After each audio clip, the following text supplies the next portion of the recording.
So this thing is so weird. They have a free little library. Take a book, return a book. I guess you sign out. You say, I took a book. Isn't that weird? Super cool. That's what it looks like inside. It's waterproof. I take a flyer though. Take a book, repeat. Welcome to your free little library, serving the Glen community. How does it work? Find a book you would like to read. Read it, return it, or pass it on to someone else and leave a different book. Huh? That's so cool. I wonder what kind of books are in here. Alright everybody, so I'm over here at the old schoolhouses. There's two of them. The old schoolhouse, and then the old creepy haunted schoolhouse. It's not good. It's totally haunted too. Okay, here's the old schoolhouse of 1887 through 1927. I wish that was in my yard so that could be part of my haunted house.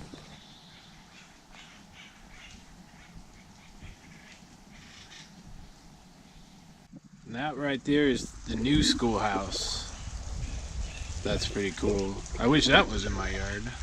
Both of them really. Have a blast. Really need a schoolhouse in my yard. That's so cool. Creepy schoolhouse, that's what it is. They said it was just off the road at the old schoolhouse. So this is a pretty good structure right here. That could be a house, you know, you could just live in there.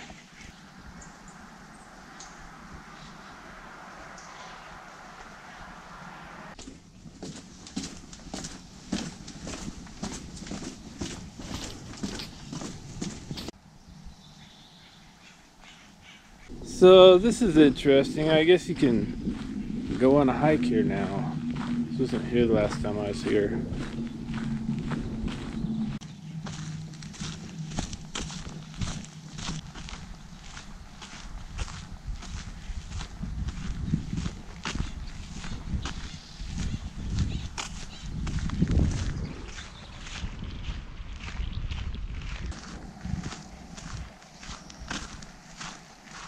So this is a pretty good walk.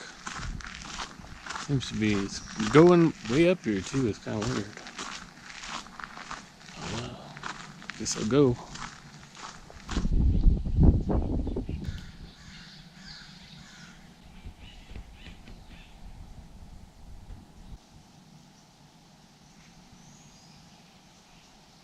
They ran out of dirt right there. So I guess we're going all natural now. I think you're supposed to go up here. Guess I'll do it.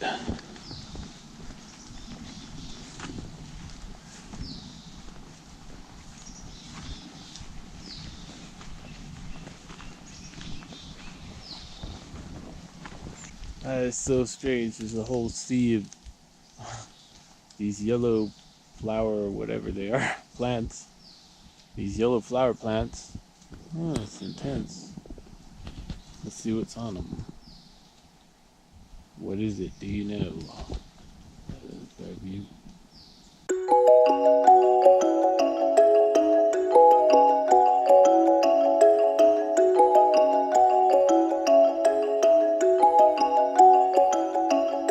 Okay, so we're coming up on an interesting spot right here where it opens up into a big canopy of trees.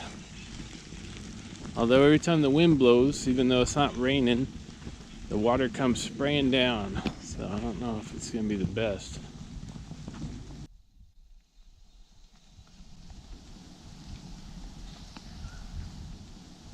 Look at that, the sun's just starting to peek out here. Set up the camera. I think there's a cool shot here we could get.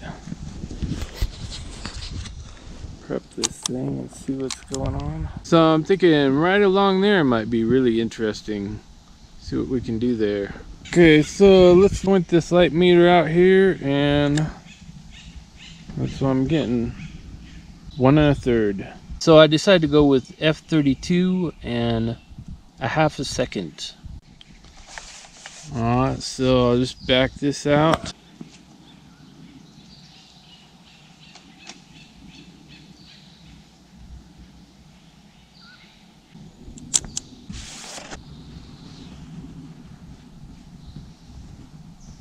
Okay, so sometimes you just gotta make do, and this is a very far walk. I'm not gonna put the camera away, so it's still on there. Let's go ahead and walk over with it on my shoulder.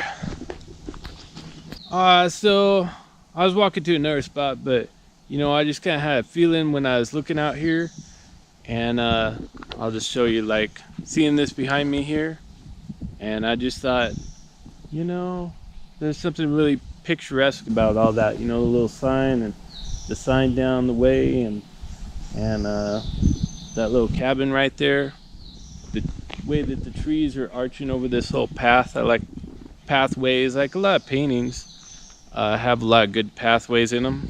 So anyways, I just said to myself, you know what, I'm gonna go ahead and set the camera up here and take one of my photos. I only got 6 with me that I can do today, but yeah, I think this looks interesting. Alright, so I got it all focused up. I'm just going to use the same settings. All I need to do is flip this around, because on the other side there's another photo. Just push that puppy right into there, and now it's locked into place. So it's just real simple. You just pull this out, and we're ready to go.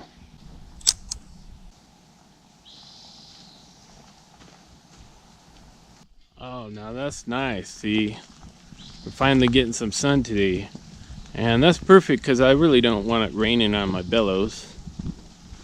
If it started raining on those bellows, I'd go back to the car. The heck with that. But you know, this is a good outdoor camera because it folds up into a box. So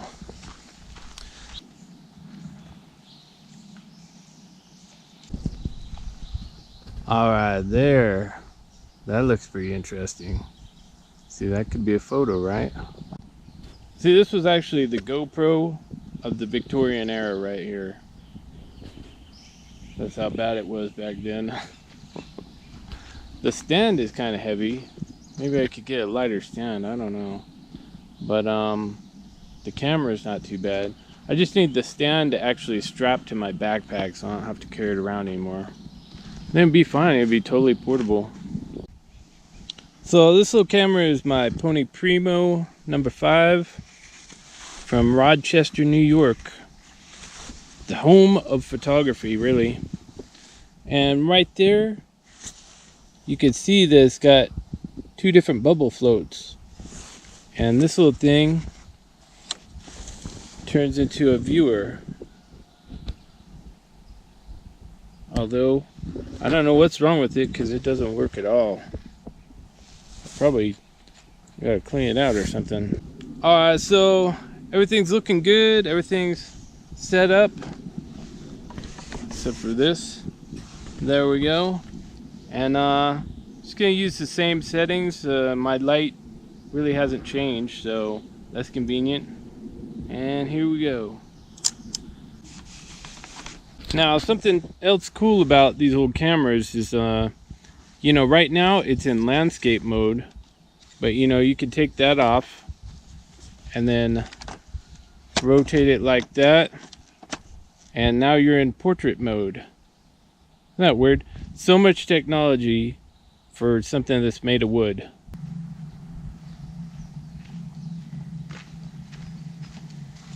Okay, so here's a quick trick for you, real quick. But yeah, check this out. If you're a landscape photographer that does video blogging, like every time you walk past something, then you just put your GoPro on there and start recording. And so then you go back a little ways back there and you just walk like and try to look all cool and stuff, and just walk by the camera. Or you hold it out to the side like this, just kind of look around, look cool or whatever.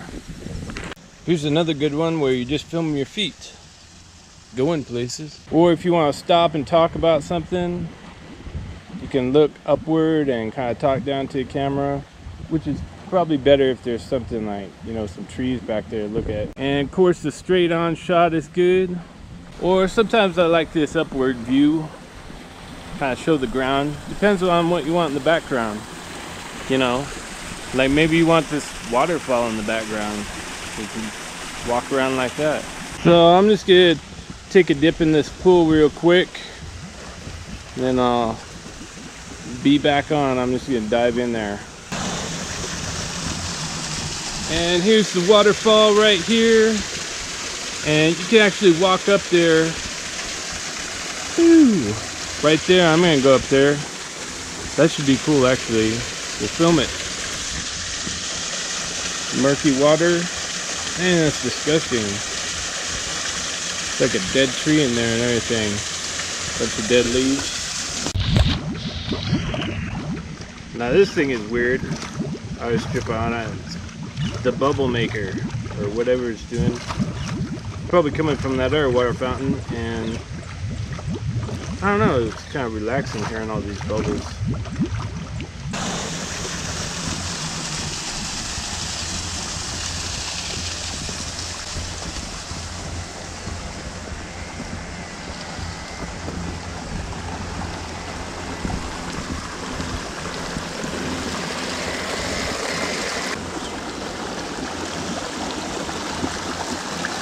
Now, usually when I'm walking around doing videography for landscape photography, I usually have, you know, 3 to 4 cameras on me, because I got my cell phone, which does pretty good 1080p honestly, and then I got the GoPro, you know, if I want to go 4K or just do some 1080p with that. And then I've got my Nikon D3200, and then I got this thing on me. And then sometimes if I have help or I'm by the car, then I'll have my drone out. It's a DJI Phantom 3. So the point is though is that no one camera does it all. So you want to have all those cameras on you, because each one does certain things better than the other cameras. So if you have them all on you, then you could pretty much do everything. And luckily, you know, all the rest of them except for the drone and this puppy are pretty portable. It's like a ghost land of old farm equipment abandoned in the mist. Kind of creepy looking today.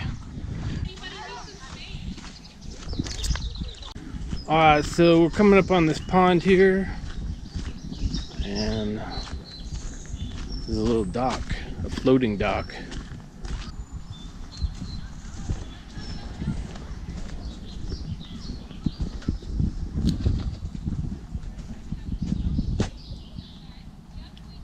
I don't know if you can see it, but there's a big carp right there, about 1.5 feet long. It's always out here. So this is a pretty interesting spot. There's a school group coming through here, so I don't know, probably can't hang out here for very long and take some photos though. Maybe try a different spot.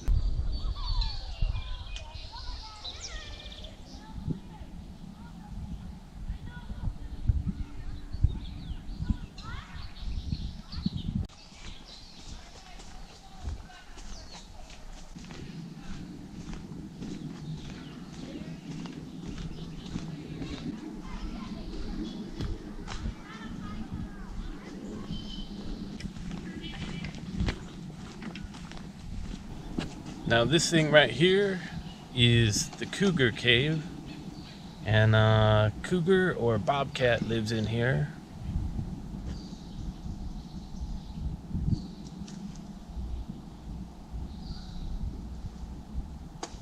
And here's where he installed a window.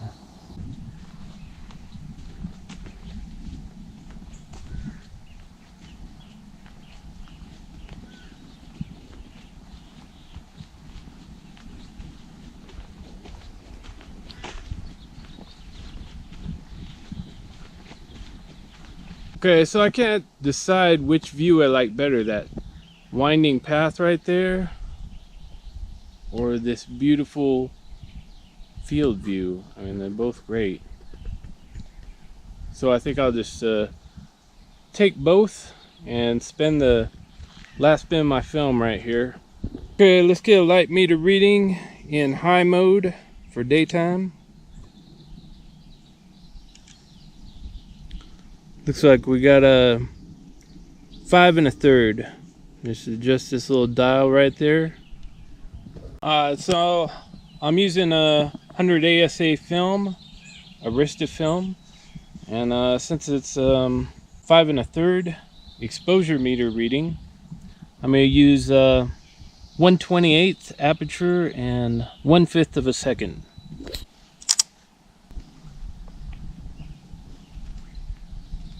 Nice, the sun's starting to come out. It's like spring.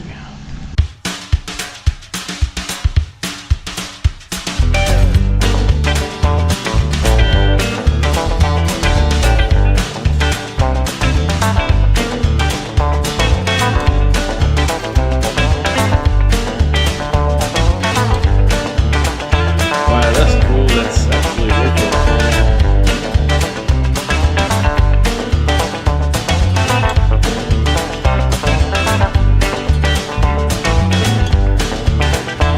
Ultimate breakfast sandwich.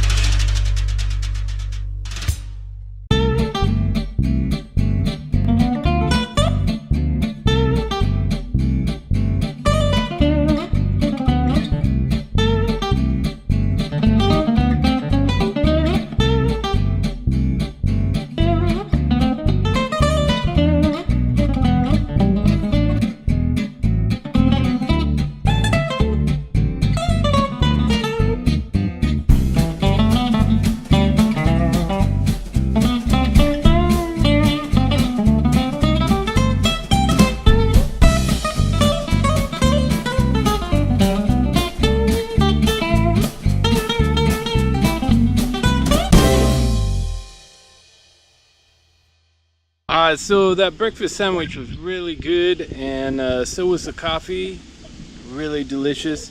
And I'm pretty much done for the day, so another hard day at the office.